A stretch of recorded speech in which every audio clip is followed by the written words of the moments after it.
আল মালু ওয়াল বানুনু জিনাতুল হায়াতিদ দুনিয়া। আল্লাহ কোরআনে বলেন, এই সূরাতে আছে, সম্পদ এবং সন্তানাদি কিছুক্ষণের দুনিয়ার সৌন্দর্য, চিরস্থায়ী না, চিরস্থায়ী না।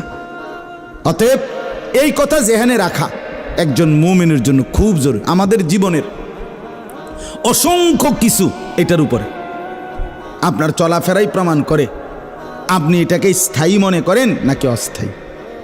কথা বুঝছেন না?